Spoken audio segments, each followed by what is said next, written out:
Ladies and gentlemen, I'm back. I don't know if it's permanent.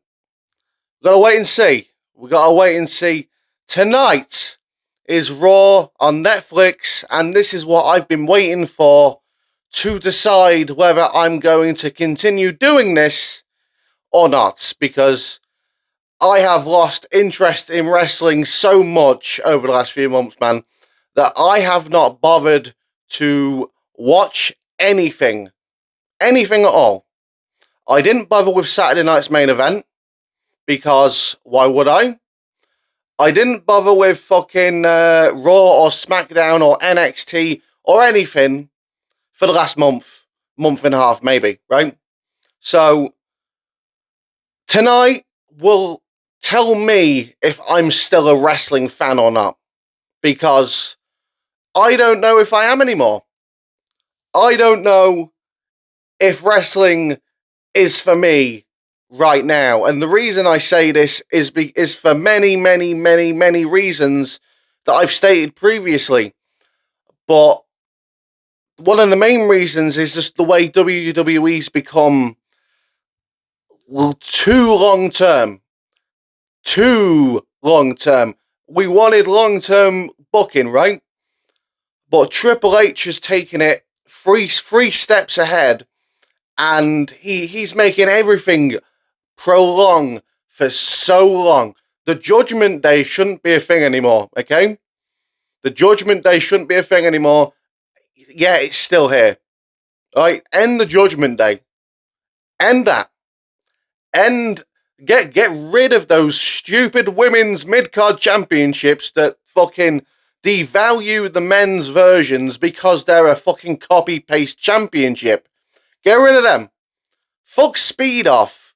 Right? I was really excited for Speed. Really excited. I thought it was going to be like a half an hour show on X. No, it's fucking 3-minute matches that mean absolutely nothing. So get rid of that. Get rid of many things, please. Do something better with NXT, okay? Because clearly NXT, even though they're beating Dynamite, I've seen, NXT isn't drawing any new people to watch their show. Why? Because you, instead of Obafemi being the main event, you've got 5'1" Roxanne Perez in the main event. So why are people going to be invested? Why are people going to care? Okay? You need to have Obafemi as the face of NXT, because that man's a motherfucking machine. Nobody else, not Ethan Page, not Trick Williams, right? Obafemi is the man you want for NXT to be the face of NXT, and I'm not too sure about his name either. You might need to change the guy's name, okay? Because Obafemi doesn't sound like an imitating name. When you look at him and you say, "Oh, this guy's called Obafemi," huh? Who? Right? So get Obafemi as the face of NXT. Get your women's division down a peg or two, because clearly it isn't what the fans want, okay? Or more people would be watching. There's just lots of things that have really bugged the shit out of me, and I just had no interest. And one of the core things that have pushed me away from wrestling is the fans. It is the people that will sit on X and they'll be fake as fuck, and they won't give a real fucking opinion because they don't know how to, or they're too scared to, because they don't want to piss people off, right? Now, me, personally, I don't care too much about that anymore, because I've pissed enough people off to the point where I can just say and do what I want to an extent, to a reasonable extent. But you get these people that won't say a fucking thing negative about anything unless it's what the narrative is going to be, such as Nick Khan recently. I saw something from Brandon Thurston, right? He posted something about Nick Khan. One of his clients was sexually assaulted somebody, so now Nick Khan apparently has involvement in that, according to Brandon Thurston. But when it comes to, I don't know, say a Tony Khan, you won't say a fucking thing, right?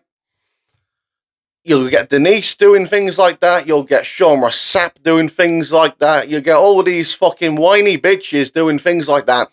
And all of their followers, who are clearly the dumbest people on the planet, will just eat up what has been given to them, and they'll parrot that to other people. And that has a much wider influence than me, because I don't have much influence. And if I don't have much influence and there's not many people saying what I'm trying to say and put the message across that I'm trying to put across, then I'm only ever going to be talking to a few hundred people, and that's never going to grow. Because people are too brainwashed into a hive mind where they have to think a certain way, or they're a racist and they're homophobic and all these other things. Okay? Now, I can't stand being in a community with people like that. I can't stand it. I do not want to be a part of any community that has all these fucking weirdo simp fucking soy boy cocks, right? I don't want to be near these people. I don't want to be near them. I don't want to be watching their content. I don't want to be communicating with them online, because they're not worth my time. And wrestling is full of a fan base. 90% of that fan base online is exactly what I just described. Exactly what I just described. And then you get 5% who I do follow, who grift, because they say one thing bad about AEW, but when WWE do the same thing, oh, we've got an excuse. They're exactly the same as the AEW sickos, but they don't know that. And I don't want to be around them either. Okay? I don't want to be around disingenuous people. I don't want to be part of a community that is full of disingenuous people, and wrestling is fucking rammed with disingenuous people, and I can't fucking stand them, okay? And there's not enough people doing what I'm trying to do to make it worth my while to be a part of that and throw myself into that war zone that would be created, because I've done it before. I've thrown myself in there. I've said things to people that I'm not supposed to say, and I have fucking thousands of people coming after me with not a single person trying to help me out. Not a single fucking person. I have to deal with it all myself. Usually you get a few people, no, this guy's alright. No, not for me. Not for me, no, not all. No one fucking comes to my defense. At all on X.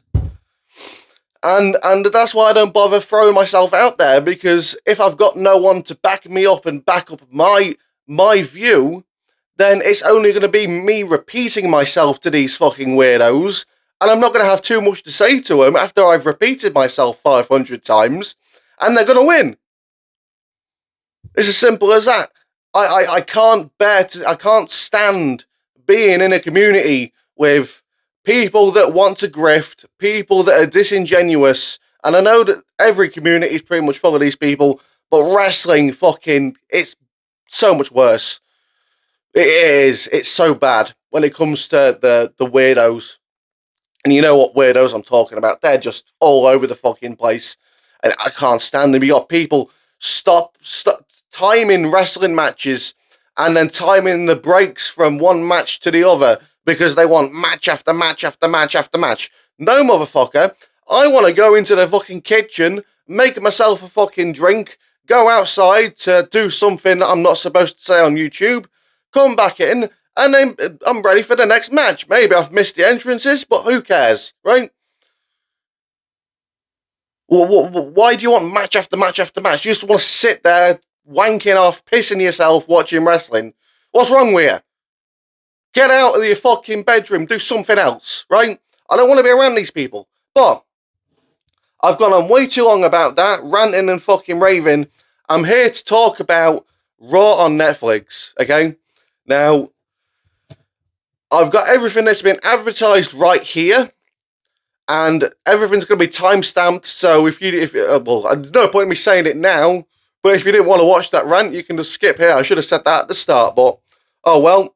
Anyway, let's go over what's been announced for Raw on Netflix, and then let's see what my excitement is for Raw on Netflix. So, first of all, we've got Cody Rhodes, who's been advertised for the show. He's not advertised with the championship for some reason in the picture. Doesn't have the championship anywhere to be seen. Why? I don't know. But Cody Rhodes has been advertised for the show. Do I think Cody Rhodes is going to do anything notable? No. He's going to come out, he's going to cut a promo, he's going to talk about his dad, he's going to get interrupted by a fucking mid-card heel, and he's going to have a match with that mid-card heel. That's exactly how Cody Rhodes' segment is going to go. Okay? Next. We've got, who's that again? Travis Scott. Sorry, I'm not very good with today's musicians. Travis Scott. Is he performing? It doesn't say what he's doing. It's just a picture of him. Is Travis Scott performing on Raw live, man? Because I don't want that. I don't want that. If you're bringing in Travis Scott for a night because he's doing the new music for Raw, then you bring him out.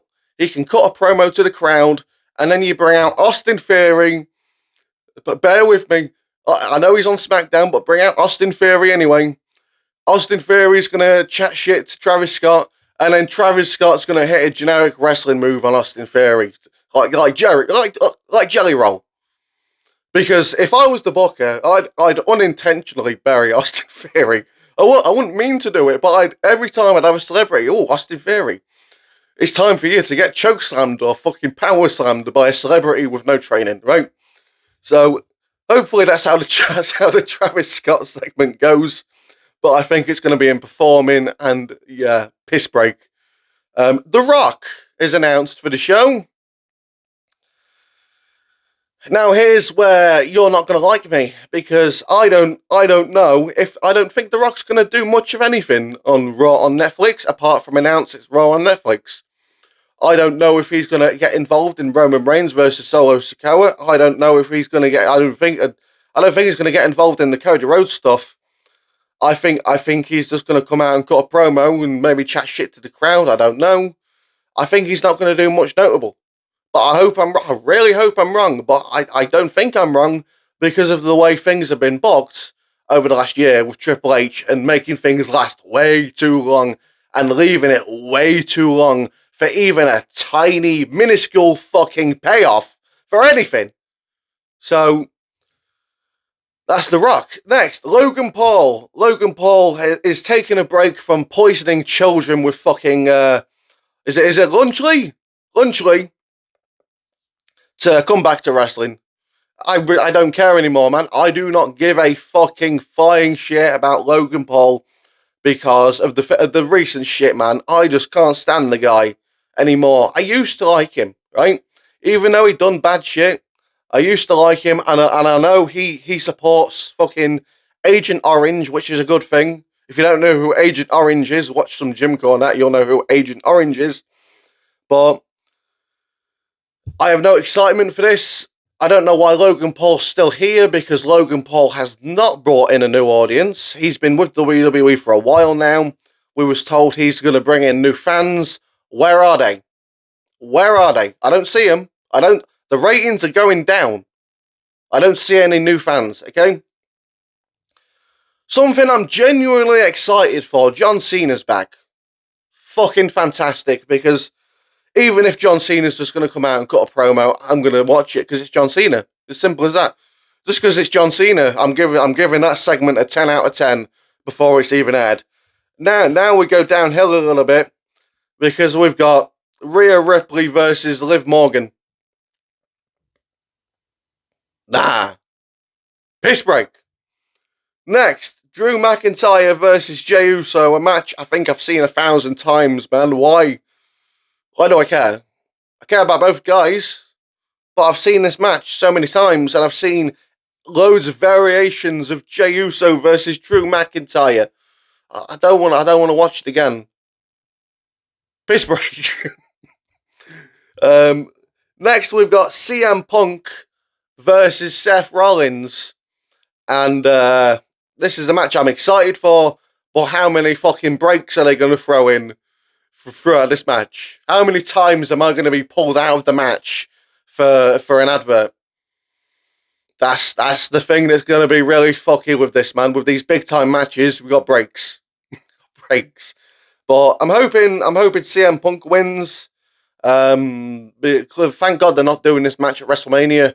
I'm hoping Seth for WrestleMania they do put him on the pre-show. Yeah, I mean, give him a spot on the panel. That's the perfect spot for Seth Rollins at WrestleMania this year. Give him a spot on the pre-show panel. That'll be perfect for him. I'm telling you now, because I won't be watching that. And finally, Roman Reigns versus Solo Sikoa Tribal Combat. I see this match ending with Roman winning, and that's it. I don't see The Rock interference. I don't see The Rock involvement. I don't see Cody Rhodes involvement. I see Roman wins, and they linger on Roman like they did at Survivor Series, and they go off the air. Because they want to tease us. It's long term. See why I'm annoyed? This is what I expect. My hype for this show is a 5.